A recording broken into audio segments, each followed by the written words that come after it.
সুন্দর সকাল বুঝছস, হ্যাঁ একবারে আলো ঝলমলে সকাল। আর সূর্যটা যে উঠছে, সূর্যটা কত সুন্দর হয়ে উঠছে জানোস।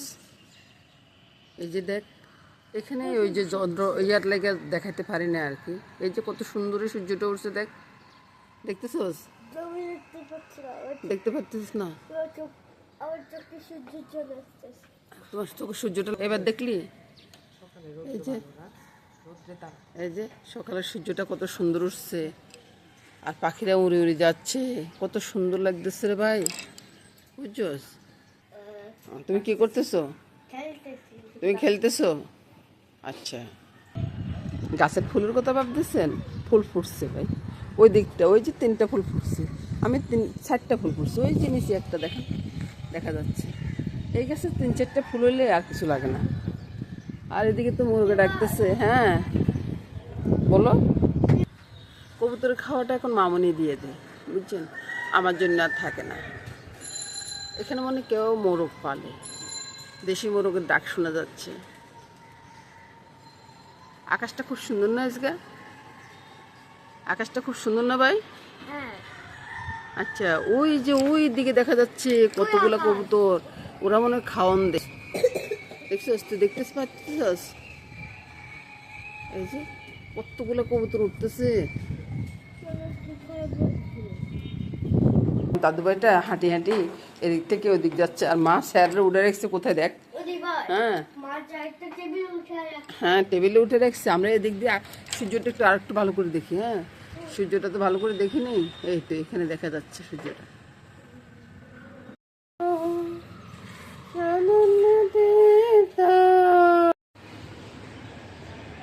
হাঁটে আসছি বন্ধুরা, পুজো হয়েছে তো সে কত আগে। তারপর হাঁটতে গেছি, এমনি বাজারও করে চলে আসছি। এখন বারান্দায় এসে বসলাম। বারান্দায় এসে বসে আপনাদের সাথে কথা বলতেছি। ফুল গাছের নিচে বসার আনন্দটাই আলাদা। বারান্দায় যদি ফুল গাছ থাকে তার মজাটাই আলাদা, বুঝছেন? তুমি আমার কাছে আসছো কেন? মা মা ডাকছে না পড়ার জন্য? ভিডিও করতে তো আসছি। তোমার ভিডিও করতে বলছি আমি। হ্যাঁ যাও, পড়ালেখা শেষ করো। এই যে বন্ধুরা, একটা ফুলকপি নিয়ে আসছি বাজার থেকে। অনেক জিনিস আনছি, ফুলকপিটা ভালো লাগতেছে দেখতে, তাই আপনাদেরকে দেখাচ্ছি। আজকে ফুলকপি রান্না করব। চিন্তা করেন এবার, আমি বারিন্দা আসছি তরকারি কাটার জন্য, উনি আসছে আমার কলো বসার জন্য। চিন্তা করেন আমি কি করব। সমস্যাকে বাজারে পাঠাইছি পরোটার জন্য, আর আমি এদিক দিয়ে হালুয়া বানাচ্ছি, বুঝছেন বন্ধুরা? ওই একটু নুনও দিয়ে দিচ্ছি আর কি, তো চিনিটা দিয়ে দিচ্ছি, আন্দাজে দিচ্ছি, হয়ে যাবো। তারপরে এবার সুরসুর করে কত জল ঢালে দিতে বন্ধুরা। দুধের কথা জিজ্ঞাসা করতেছেন, দুধ দিয়ে বন্ধুরা একটু পরে দিব। দুধ পাউডার দিব তো, ওই জন্য আর কি। এই দুধ পাউডারটা দেওয়ার সময় কিন্তু আপনাদেরকে দেখাইতে পারিনি, দাদু ভাই আমার ধরে রাখছে, বুঝছেন? তা আমার দোষটা কোথায় বলুন তো? এবার তো চিন্তা করতেছেন হালুয়াটা গেল গো, এই যে হালুয়াটা। তো বন্ধুরা, আমি ওই যে ডালটা বসাইছি, বুঝছেন? কি ডাল বসাইছি তা তো আপনাদেরকে বলে নেই। আজকে মুগ ডাল, আজকে একটু আমার নিরামিষ আছে তো, তো মুগ ডালটা বসাইছি। মুগ ডালটা বসাইছি, নুন হলুদটা দিয়ে দিছি। মুগ ডালটা কিন্তু ফুটে গেছে, বুঝছেন? এখন শুধু ফোড়ন দিতে হবে। আমি কিন্তু আর ওই যে গোটা গাঠা করে নেই, এভাবে আছে আর কি। তো বন্ধুরা, যে ডালের ফোড়নটা একটু অন্যরকম, এই জন্য আপনাদেরকে দেখাইতেছি। ওই কিছু মনে করবে না, জিরা তেজপাতা দিয়ে দিলাম, আর এদিকে সবজিটা দিব, সবজি ফোড়নে দিব, বুঝছেন? ধনিয়া পাতা থাকলে ভালো হয়েছে, ধনিয়া পাতাটা নাই, সেই জন্য ধনিয়া পাতাটা দিলাম না। একটু নুন হলুদ মাখিয়ে বন্ধুরা, একটু নুনে রেখে দিচ্ছি। তারপরে নেড়ে ছেড়ে এগুলাকে ভেজে নেবো, বুঝছেন? আপনাদের মেখে মেখে দাঁড়া দিচ্ছে, আমি খাচ্ছি সকালবেলা জল খাওয়ার জন্য আর কি। এই যে দেখুন বন্ধুরা, সবজিগুলো ভাজা ভাজা হয়ে গেছে তো, এবার আমি ডালটা এখানে ছেড়ে দিব। আর মুগ ডাল যদি এভাবে রান্না করেন না, আপনি রুটির সাথে, পরোটার সাথে, ভাতের সাথে, কোনো কিছুর সাথে খারাপ লাগবে না, বুঝছেন? ওই যে আপনাদের মেশামশাই বসে রয়েছে পরোটার সাথে খাওয়ার জন্য, সেরকমই হবে আর কি। গ্রানে একবার দুনিয়া মোহত হয়ে যাবে। আর যদি এখানে যদি ধনিয়া পাতাটা দিতাম না, আরো কত সুন্দরই তো। ধনিয়া পাতা আমার কাছে নাই বন্ধুরা, দিমু থেকে। আর মশলার কথা চিন্তা করতেছেন, এখানে কোনো মশলার কোনো প্রয়োজন নাই, এটা 1-100।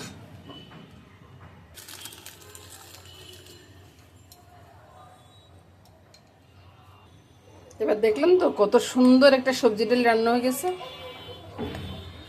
সবজি এই সবজিটা এটা সব ডাল দিয়ে রান্না করা যায়। আপনারা রান্না করে একদিন খেয়ে দেখবেন আর বলবেন আমার কথাটা। এবার চলে আসলাম বন্ধুরা একটা নিরামিষ রান্না নিয়ে। নিরামিষ রান্নাটা কী হবে, কপি আলুয়ে কি বলে ডালনা বা দম যেটাই বলুন না কেন ওইটাই হবে আর কি। তো কপি আলু এগুলা কেটে টেটে একবারে পরিষ্কার করে ধুয়ে নিয়ে আসছি। কড়াইটা বসিয়ে তেলটা দিয়ে দিলাম, দিয়ে দিব ফোড়নের জন্য মেথি ফোড়ন আর তেজপাতা। বুঝলেন বন্ধুরা, মেথিটা ফুটার অপেক্ষা করবো না, আমি কপিগুলোও ছেড়ে দিচ্ছি, সবগুলো একসাথে ছেড়ে দেবো। ঘরোয়া রান্না যেরকম হয় আর কি, এভাবে রান্না করলে না টেস্টও বেশি হয়। কম হয় এটা আমি বলবো না, খুব বেশি হয়। একটু নেড়ে ছেড়ে একটু ভেজে নিব। এর আগে আমি একবার বেশি বন্ধুরা একটু নেড়ে ছেড়ে ভেজে নিব।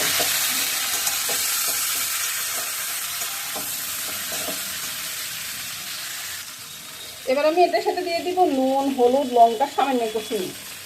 চিনিটা আপনার চাইলে দিতে পারেন বন্ধুরা, না চাইলে নাই দিতে পারেন, কোনো সমস্যা হবে না। আর স্বাদেরও তেমন একটা হেরফের হবে না। চিনিটা দিলে একটু স্বাদটা বেড়ে যাবে, আর চিনি না দিলে একটু পাঁচশোটা বেশি যাবে, অত বেশি। আমি তো টমেটোর মতো দিই না, আমি এভাবে রান্না করি। এবার ভালো করে মিশিয়ে আমি একটু ঢাকা দিয়ে রাখবো।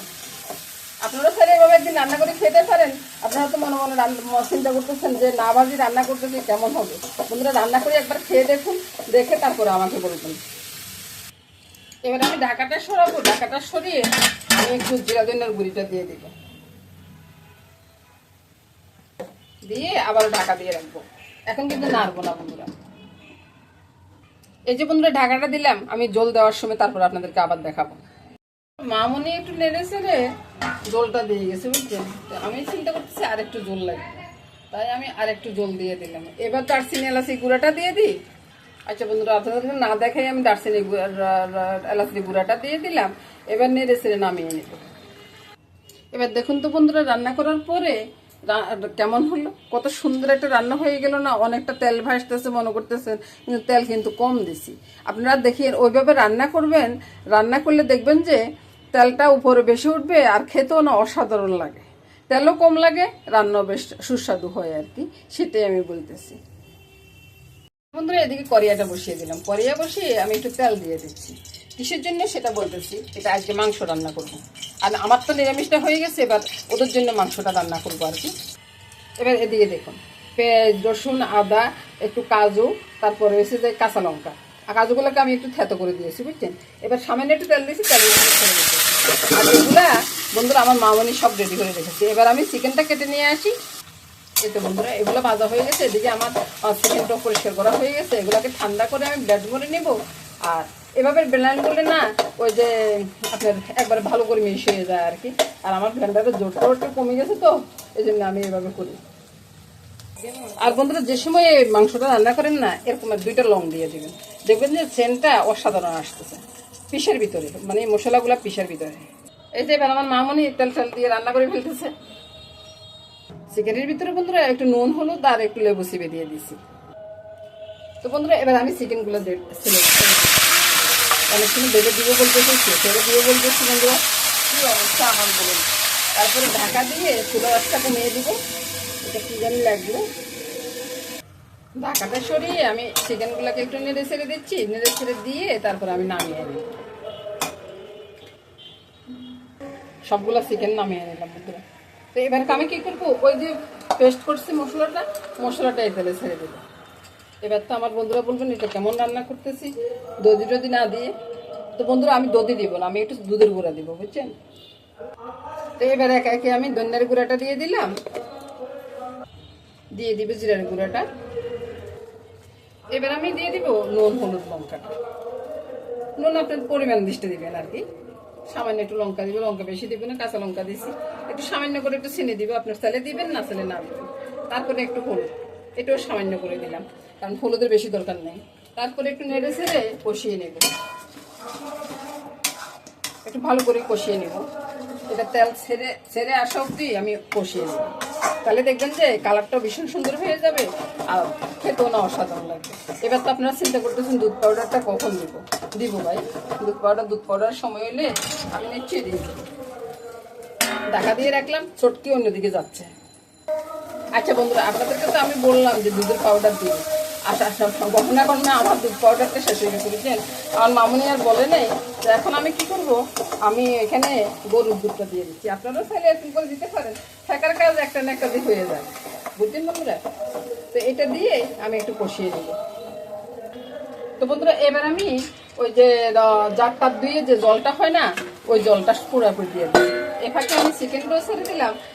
চিকেনটা দিয়ে চিকেনের সাথে এটাকে কষিয়ে নিলে না, এটা টেস্টটা বেড়ে যাবে আর কি, ঝোলের টেস্টটা বেড়ে যাবে, বা চিকেনের ভিতরে ঝোলটা ঢুকে যাবে ওরকম আর কি। আপনারাও চাইলে এভাবে রান্না করতে পারেন বন্ধুরা, রান্না করে দেখতে পারেন, একবারে রোস্টের মতোই হয় খেতে। আর রোস্টের থেকেও একটু ভালো লাগে খেতে, রোস্টের মতো হয় আমি বলবো না, রোস্টের থেকে একটু ভালো লাগে খেতে। যেহেতু বন্ধুরা বাদাম আছে, আমি কিন্তু অনেকবারে নেড়ে চেড়ে দিচ্ছি ডাকাটা সরিয়ে সরিয়ে আর কি। তো এখন আর ডাকা দিব না, ডাকা দিব না এই কারণে, ডাকা দেওয়ার আর কোনো প্রয়োজন পড়বে না, কারণ মাংসটা পুরোপুরি সিদ্ধ হয়ে গেছে। তারপরে মাংসটা একবার ভেজে নিয়েছি, তারপরে আবার মশলার সাথে দিলাম, মাংসটা একবারে পুরোপুরি কষানো হয়ে গেছে। আর মাংসের ভিতরেও ঝাল তেল সবই ঢুকে গেছে বুঝছেন। তো এবারে চতুর্দিকে একটু তেল ছড়াচ্ছে, আর একটু তেল উপরে বেশি উঠুক, তারপরে ঝোলটা দেবো। এভাবে মাংস রান্না করলে না বন্ধুরা, ওই যে যেমন আপনার মশলাটা কম লাগে, তেমন রসুনটাও কম লাগে।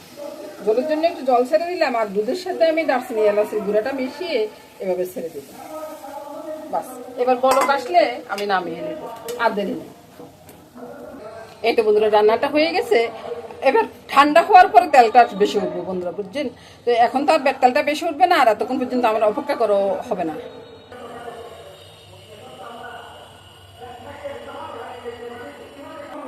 এবার দেখুন তো বন্ধুরা পছন্দ হয় কিনা, খুব দারুণ একটা রান্না হয়ে গেছে বন্ধুরা। এই রান্না দিয়ে ভাত খাওয়া হয়ে যাবে।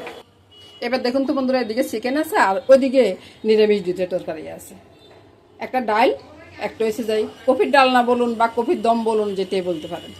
তো এ নিয়ে আজকে রান্নাবান্না শেষ করে দিলাম বন্ধুরা। সবাই ভালো থাকুন, সুস্থ থাকুন, সুন্দর থাকুন, এই কামনা করে আজকের মতো এখানে বিদায় নেব।